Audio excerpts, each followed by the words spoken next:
Kerrine Nelson. I'm going to keep the problem statement up. Hopefully you can hear me okay as well. I do have an accent, so if I start talking really fast, it's because I'm excited. Ask me to slow down, or just say, Kerrine, please slow down. Super happy to be here today. Driving in this morning, it took me back because I am an alumni from the class of 2016. Woo. And believe it or not, I was a part of the very first women's hackathon here at UMSL. So it's very meaningful to me to be back here and to share with you in this journey today. So I know I'm going to give you a light version of this quick talk that we'll share with you today. And if you observe the problem statement, what we're trying to accomplish, understand what does that journey look like as you transition from your studies as a student into your career. And then over the next 9-10 minutes, what I'm going to be doing is hitting 3 big milestones of what I think is important based on my journey, right? And then 3 important behavior patterns that would go along to help set you up to be successful. And as I go through it, hopefully it will start resonating with you. And another time I'll come back and go through the mechanics of how we do it. So I'll hit the what and the why these things are important, but really it will come back to you owning your journey and helping you get to the next stage. Hi, Christian. How are you? I'm that person who would say quick story too about me. Not only am I an alumni from UMSL, I am a client services leader for a software company out of California. And when I started my journey, I took the best advice possible from all my professors here. You're looking at the best, by the way. Sorry, Dee, you were a student then. But Dr. Merchant really pour everything into us as students. And for me, I grasped every last bit of that because I was not a traditional student. And what that means is I came from Jamaica a couple of years ago with my family. Never had my tertiary education, right? Grew up super poor. It's not a sad story, so I'll pause there. I grew up really, really poor, limited opportunities. But when I came here, I knew that education was the path that would set me up to becoming successful. So I listened, I honed in on every single opportunity that I could, and under the guidance of the folks here at UMSL. And it was really important. So the big 3 things that I want to hit on that I think is important for you is set up your board of directors. What does that mean? Can anyone take a quick guess? What would a board of director look like for you? Go for it. The people who like influence your life decisions. Spot on. Spot on. Those 3 folks or 3 roles: your sponsors or advocates, your mentors, and your coaches. What are the differences between them?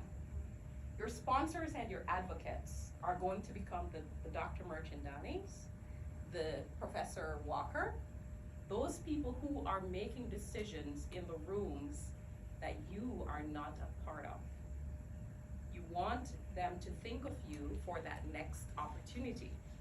And you are not always going to be in that room. So you want your board of directors to include sponsors and advocates, people who will go out there and say, you know what, Sonam is amazing at what she does, and I think she would be a good fit.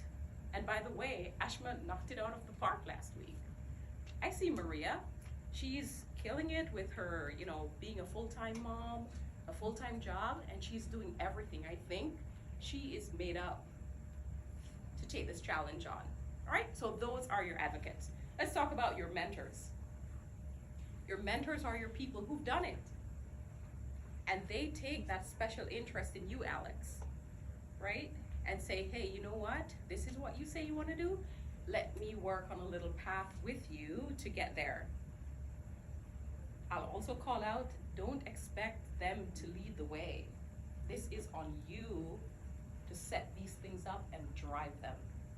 The amount of effort that you put into it is the amount of effort they are going to put into you and your journey. So you have to be interested too. All right? And then the last piece, your coaches. What's the difference? Can anyone guess? The difference between a coach, your mentor, and your advocate. The coach is going to be sitting next to you and say, you know, Priyanka, that's not how you're going to call that script. You need this language to do it. So here, let me throw this over to you, and we can work on it together. Do you see what you did wrong here? And then you work together to get it right. So your coach is your active person who's there with you, helping to develop you with the tactical thing along the way. Your mentors are most likely going to, they've done it, and they're basically walking a step ahead of you, say, hey, follow my path. And then your advocates are behind you, beside you, and in front of you, saying, hey, even though she's not here, I know what she's capable of, and I'm going to advocate for this person. All right? So those are the big roles that I think you need to have set up in your board of directors. So that's the first thing. Call that a milestone, by the way, and you can start doing that today. You don't have to leave UMSL to have that set up. You want to set that up today. Start where you are. I'll be around today, by the way, because again, I'm hitting the high level stuff. I'll come back and talk about the how in a moment, right? Let's talk about the next item. Internships. Make sure that is right on your radar. I have spoken to a couple of folks who are doing internships today. I see you over there. Who else has internships under their belts today or plans for internships? Fabulous, fabulous. That's the next big ticket item or block that you want to have nailed down as you go through your transition journey. All right? And actually, let me re-say that. You want to have internships set up so that you can have multiple touch points and experiences before you actually leave. The third thing is your career. And I'm going to say career versus job. And here's why. I know that with the behaviors that I'll hit here very shortly, that you may enter a job market and you may find that your thinking, the way that you operate, your drive for wanting more, for being successful, is much more than that job can tolerate, right? There's a threshold. So what does that look like then for you? If you were in a situation like that, what would you do?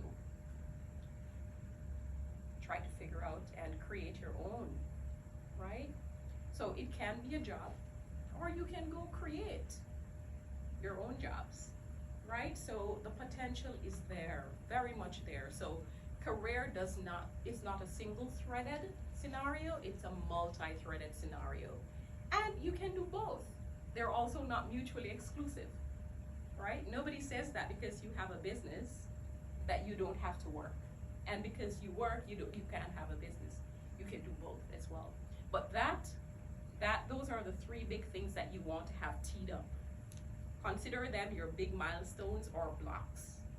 And Dr. Merchandani, this is where I say I really want to come back and work on the how we get there. Because I'd love to do that, but we have limited time today. So let's talk about the three behaviors that I think are critical to get to all of these. And even when you get to what you think is your ultimate space, you will want to continue behaving a certain way to continue to excel. Mindset. Coming into a new country, a lot of us know about this. Coming into a new country, between the culture shock, the ways of working, everything, it's a lot. But you know what? It really sets you up for when you get into the work world, because you are going to have another shock. So you want to have that mindset to be open, to be to keep growing. It's called growth mindset technically. But be open for feedback. Be open to feedback, being open to learning, continuous learning, right? Because again, we live in a world of chat GPT, but before you know it, that won't work. You gotta figure out how to make that work plus Jasper AI plus Beautiful AI, all of them, right? So you have to keep a learning mindset to keep growing as the market and as business and the future grows. You're not Right. terribly great at writing code either. Yeah, absolutely, absolutely. It is. I use it every day. Alex, it's my cheat sheet. It's a hit and miss sometimes. It is. I'm learning that the hard way too. But all right, so growth mindset. The next thing, which I hit on briefly, is adaptability. So let's say you go down the path of studying IS, and you think you're gonna walk out being the rock star coder or developer. That I'm talking to about myself right now. I was convinced I was gonna get out here, be the best data analytics person. I can build the coolest dashboard, and then I realized, well, I'm probably better at overseeing larger initiatives and lean into your strengths, right? So be adaptable is what I'm saying. Don't have your mind set on doing this thing, and if it doesn't work, you're battling it and beating yourself up. Adjust. Be nimble to adjust and figure out what makes sense and go towards those things. All right? And then the last thing is emotional intelligence. This is where you're going to tap into your board of directors heavily. Because emotional intelligence is the single differentiator between having the smartest person in the room and they go nowhere, and having a medium person but they know how to get along with everyone and they become the CEOs. Emotional intelligence, being able to get along with people, being able to react and display a certain behavior or the behaviors needed to get you there. And the underpinning item there is, how do you influence the people around you to move them in the direction that you want to get to, that they want to get to, and we all get there successfully. So that's another massive topic. But again, I just wanted to hit the what and the why. These three bits are critical to your entire journey and your entire success, here and in the real world. I'll tell you, I live it every day.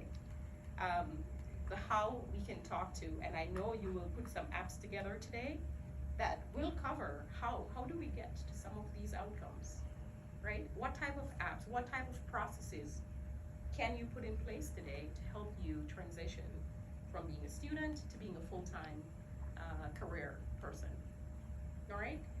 The one thing that was missing from my little journey is maybe an app.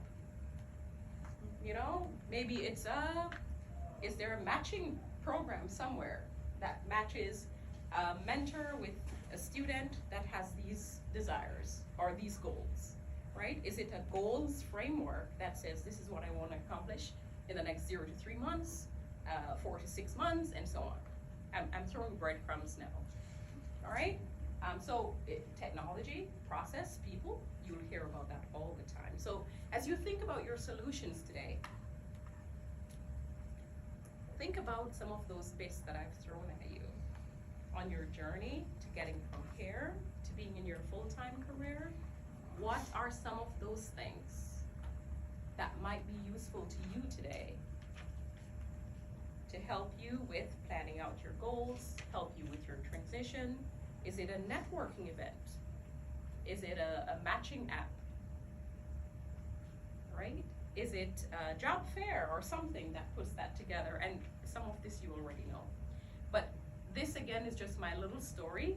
I wanted to share a hint of it or the light version of this with you today. And hopefully it inspires you and sparks some thoughts that you will put into your applications today. All right? Thank you so much for listening to my short bit. My name again is Kerrine. It's my pleasure to be here. Come talk to me, see me, anything. I'm happy to share everything that I've learned